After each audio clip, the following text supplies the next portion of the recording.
Este es el bloque duro, el bloque donde nos dedicamos a hacer filosofía de manera monológica, a entender qué significa esta frase. Nada hay fuera del texto. Es una frase que en principio, a ver, entendámosla, despleguémosla, ¿no?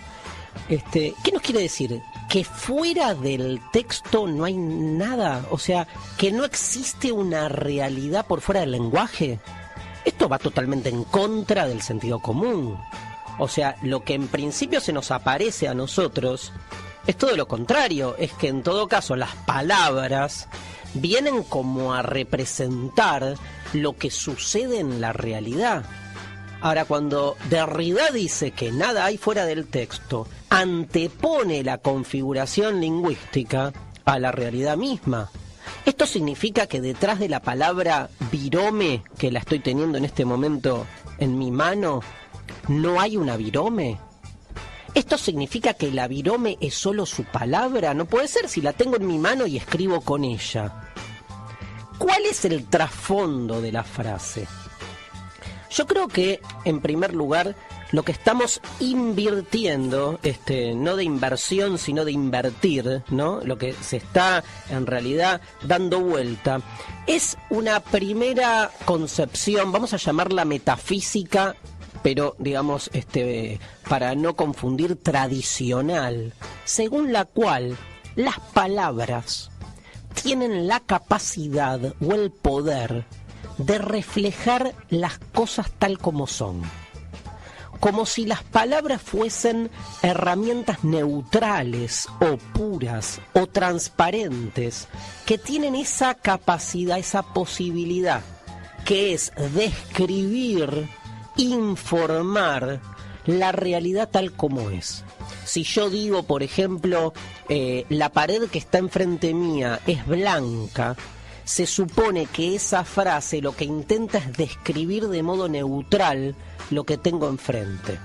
Ahora, lo que tiene que quedar claro es que el ser humano no puede relacionarse con la realidad de otro modo que no sea a través de palabras. O sea, estamos enclaustrados en el lenguaje. Cuando nosotros desde el lenguaje intentamos reflejar la realidad tal como es, nunca podemos salirnos hacia la realidad, porque todo lo que decimos sobre las cosas, antes que nada, lo decimos. O sea, tenemos un límite, y el límite es nuestro lenguaje. Estamos como encerrados en un lenguaje que tiene significados, pero que esos significados, aunque pretendan explicar lo que hay más allá del lenguaje, en sí mismos también están hechos de lenguaje. Yo, por ejemplo, digo ahora, el mate está caliente. El mate está caliente es una frase. Cuando yo quiero explicar qué significa esa frase, todo lo que puedo decir para explicar esa frase son más palabras. El texto "el mate está caliente" se explica con otro texto, incluso con otro texto que puede ser un texto de movimientos corporales, poner cara de "me estoy quemando", señalar el mate. No deja de ser un lenguaje. El sentido de las cosas siempre constituye un lenguaje. Y cuando quiero explicar qué hay más allá de él, solo puedo hacerlo con más lenguaje. No tengo manera de salirme del lenguaje porque el modo en que me relaciono con las cosas es a través de las palabras.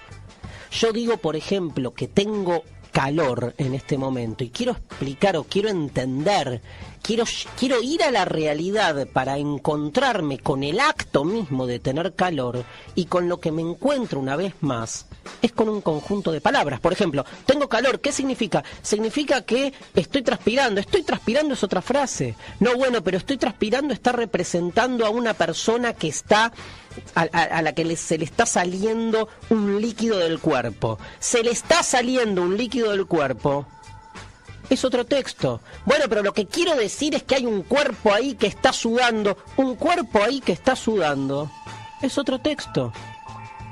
La única manera que tengo de salirme del texto es callarme, pero si me callo, se rompe entonces todo este esquema explicativo del que partimos. O sea, cualquier texto es explicable con cualquier otro texto. Y ese nuevo otro texto es explicable con otro texto nuevo. El pasaje a una realidad por fuera del texto es absolutamente imposible. Esto es lo que dice Derrida. Y esto es lo impactante, porque ¿qué genera? Y ahora damos la gran vuelta a la frase nada hay fuera del texto. Genera en realidad tomar conciencia que nacemos en un mundo donde las palabras ya tienen un significado previo. Que nacemos en un mundo en el cual el lenguaje ya tiene una gramática y esa gramática nos condiciona. Nadie puede hablar en lenguaje si no es en los términos legales con el que el lenguaje a nosotros nos obliga a hablar. Fíjense lo siguiente, y no se me asusten. Si están conduciendo, relajen, no es grave, es patético, pero no es grave. Fíjense lo siguiente. El lenguaje es una institución, es un conjunto de normas, es un conjunto de reglas. Nosotros, los que nos pretendemos un poco transgresores y revolucionarios, sabemos lo que es o lo que pretende ser transgredir reglas. Ahora yo les digo, no hay sistema de reglas más eficiente que el lenguaje. El lenguaje siempre funciona. Sus leyes las aceptamos y las naturalizamos sin cuestionarlas. Nadie rompe la gramática. Nos peleamos con las leyes positivas, con la Constitución, con el republicanismo, con las leyes que quieran, incluso con las morales. Ahora, con las leyes de la gramática, caemos en un mundo que ya tiene un sistema de palabras que se relacionan entre sí de un modo supuestamente legal. Porque si no, no nos entenderíamos. Si yo enunciara un texto cambiando el lugar que ocupan el sujeto y el predicado, los sustantivos, los adjetivos, no entendería nada. Pero esas reglas son reglas previas y son reglas previas que nos condicionan. Nietzsche dice lo siguiente.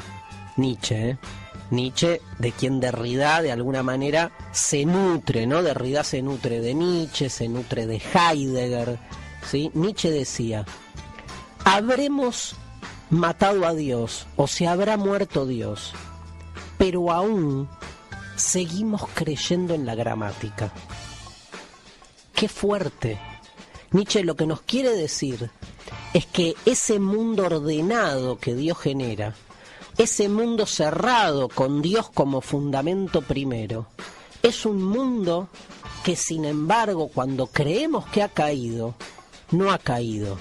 Porque en el fondo sigue funcionando ese orden en un Dios, entre comillas, aún más superior, el Dios de la gramática. La gramática ordena el mundo. Hablamos el lenguaje de otros, o como decía Heidegger, no hablamos el lenguaje, sino que el lenguaje nos habla.